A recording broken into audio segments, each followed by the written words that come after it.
Pistachios.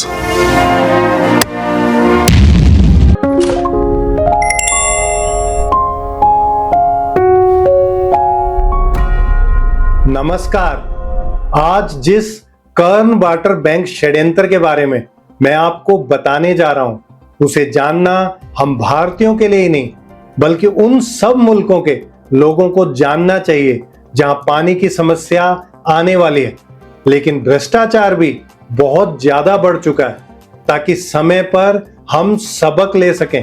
California America का एक राज्य है जिसे गोल्डन स्टेट के नाम से भी जाना जाता है। कैलिफोर्निया में करीब 40 मिलियन लोग रहते हैं और ये अमेरिका का सबसे ज्यादा आबादी वाला राज्य है।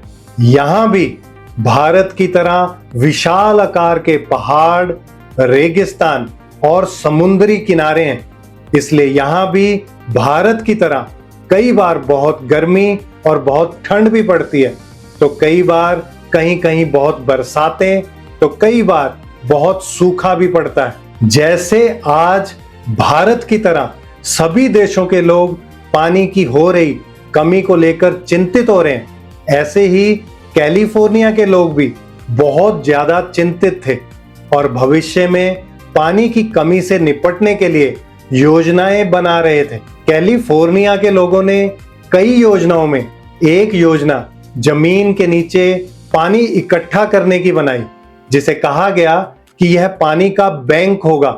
जैसे हम बैंक में पैसा जमा करते हैं, वैसे ही इस बैंक में पानी जमा किया जाएगा ताकि लोग बुरे वक्त आने पर उसे खर्च कर सकें। ऐसा पहला वाटर बैंक कैलिफोर्निया के कर्न काउंटी नाम के इलाके में बना, इसलिए इसका नाम कर्न वाटर बैंक रखा गया। यह कैलिफोर्निया की एक सरकारी परियोजना थी और वहां के सरकारी पानी विभाग, department of water resources DWR ने इस काम को पूरा किया।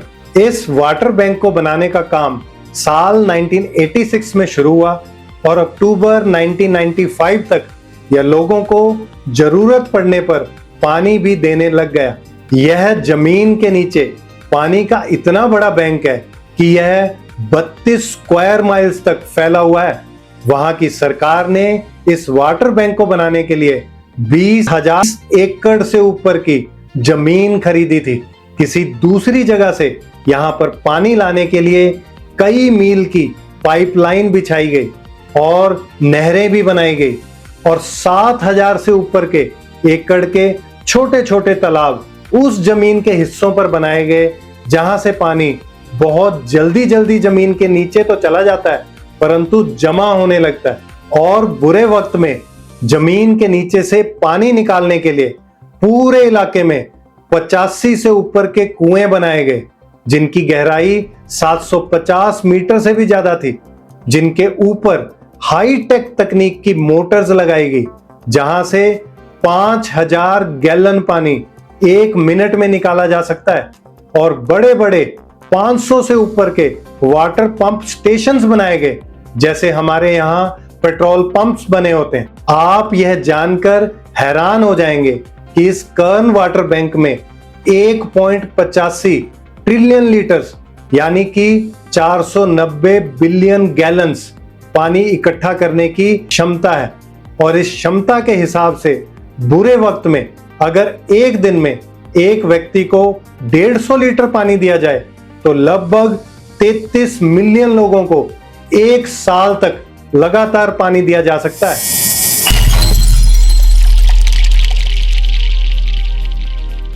लेकिन साल 2012 से साल 2016 के बीच में कैलिफोर्निया में भयंकर सूखा पड़ा। धीरे धीरे पानी का स्तर गिरने लगा। जमीन, खेत, बाग सब बुरी तरह से तबाह होने लगे। सूखी पहाड़ियों पर आग की समस्या भी अलग से बढ़ने लगी, जिसे बुझाने के लिए अलग से पानी चाहिए था। लोगों को पीने का पानी बहुत मुश्किल से मिल रहा था। सबके निजी कुएं सूख चुके थे। प्राइवेट कंपनियों के पानी के टैंकर घरों के बाहर रखी टैंकियां भरने तो आते थे, परंतु वह इतने दिनों बाद आते थे कि लोगों ने नहाना तक छोड़ दिया था। और ना पीने वाले पानी को पीने पर मजबूर हो रहे थे। लोगों को मरने से बचाने के लिए कुछ वॉलेंटियर्स भी पानी की बोतलें बांटने लगे, परंतु वह रेगिस्तान में बूंद के समान थी। लेकिन धीरे धीरे लोग ये पूछने लगे कि कर्न वाटर बैंक जैसे प्रोजेक्ट के होते हुए भी उन्हें पानी को लेकर इस बुरे समय में इतनी समस्याएं क्यों आ रही हैं। और फिर लोगों को एक साजिश का पता चला। असल में इस प्रोजेक्ट के बनने के बाद साल 1994 में कर्न वाटर बैंक के पानी को कौन कौन इस्तेमाल करेगा, इसे लेकर एक समझौता हुआ। साल 1994 में यह समझौता कैलिफोर्निया के मॉन्टेरी नाम के एक शहर में हुआ, इसलिए इसे पूरी दुनिया में मॉन्टेरी एग्रीमेंट के नाम से जाना जाता है। यह एग्रीमेंट एक प्राइवेट होटल के कमरे में सीक्रेट मीटिंग की तरह हुआ, जिसमें सरकारी पानी विभाग के कर्मियों के अलावा कुछ बड़े उद्योगपति, जिन्हें पानी की जरूरत पड़ती है अपने प्रोडक्ट्स बनाने में, और बड़े एग्रीकल्चरिस्ट यानी कि खेती करने वाले, और पानी के टैंकरों के प्राइवेट ठेकेदार भी मौजूद थे। इस एक गुप्त समझौते से सरकारी पानी को निजी कंपनियों के हवाले कर दिया, जो बाद में खुद इस पानी को सरकार को बेचने भी लग गए। परंतु आपको हैरानी होगी कि इस समझौते में 57% पानी का हिस्सा एक वंडरफुल नाम की कंपनी को गया, जिसके मालिक पति पत्नी स्टीवर्ट और लिंडा रिस्निक, जो आज दुनिया के 10 अमीर फार्मर्स में आते हैं, जिनकी साल 2023 की फोर्ब्स मैगजीन के अनुसार संयुक्त अनुमानित संपत्ति लगभग 10.8 बिलियन डॉलर से भी ज्यादा है। साल 2025 में यह दुनिया के दूसरे सबसे अमीर फार्मर कहलाए, जिनके पास 290 स्क्वायर माइल से भी ज्यादा की विशाल बागों से भरी जमीन है, जिस पर चंडीगढ़ जैसे 6 शहर बस जाएं। जिन फसलों और बागों के दम पर यह अमीर बने, वह वही फसलें हैं जिन्हें सबसे ज्यादा पानी की जरूरत पड़ती है, जिनमें पिस्ता के अलावा संतरे, अनार और नींबू के बड़े बड़े बाग हैं। यह इतने प्रोडक्ट बनाते हैं कि जिनमें अंगूर से बनी हुई वाइन भी है। और इतना ही नहीं, जो फिजी नाम की पानी की मशहूर बोतलें हैं, उनके मालिक भी यही हैं। सिर्फ एक कर्न वाटर बैंक को बनाने में 74 मिलियन डॉलर से ऊपर का सरकारी खर्च किया गया था, यानी कि 7,080 करोड़ रुपए, जो कैलिफोर्निया के लोगों का टैक्स का पैसा था, लेकिन जिसका फायदा बुरे वक्त में भी अमीर उद्योगपति और खेती के नाम पर बड़े व्यापारी कर रहे थे। लेकिन सूखे का सामना छोटे किसानों और आम नागरिकों को करना पड़ा। आज भी कैलिफोर्निया के लोग भ्रष्टाचार और राजनीतिक प्रभाव के दम पर बने इस पानी के समझौते को अपने लिए बहुत बड़ी चुनौती मानते हैं, जिस वजह से पीने वाले पानी पर प्राइवेट कंपनियों का कब्जा हो गया, जिस वजह से कर्न वाटर बैंक साजिश को लेकर बहुत सारी डॉक्यूमेंट्रीज भी लोगों की जागरूकता के लिए बनाई जा रही हैं।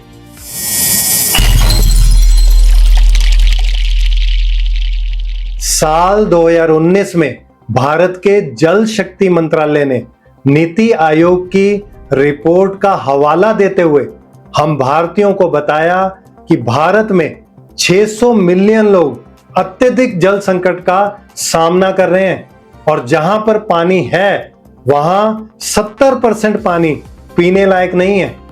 इसलिए भारत सरकार भी पानी की कमी को पूरा करने के लिए बहुत सारे प्रयास कर रही है, प्रोजेक्ट चला रही है। साल 2025 में सवाल पूछे जाने पर सरकार ने लोकसभा में बताया कितने करोड़ रुपए इन परियोजनाओं को पूरा करने के लिए खर्च किए जा रहे हैं, जो हमारे टैक्स के पैसे से इकट्ठे किए गए हैं। लेकिन हमें यह नहीं भूलना चाहिए कि भारत में भी बहुत बड़े बड़े कृषि व्यवसायी और व्यापारी हैं जिनके बिजनेस भी कैलिफोर्निया के स्टीवर्ट और लिंडा रिस्निक की तरह भारत में फैले हुए हैं, जिनमें पानी की बोतलें बेचने वाले व्यापारी भी बहुत मात्रा में हैं। और अब तो एथेनॉल और डेटा सेंटर भी बनाए जा रहे हैं, जिस बिजनेस में पानी की बहुत ज्यादा जरूरत पड़ने वाली है। देखो, पीने वाले पानी को लेकर ऐसा हाल अमेरिका के कैलिफोर्निया में हुआ, जबकि भ्रष्टाचार ने आज हमारे भारत की कमर तोड़ रखी है।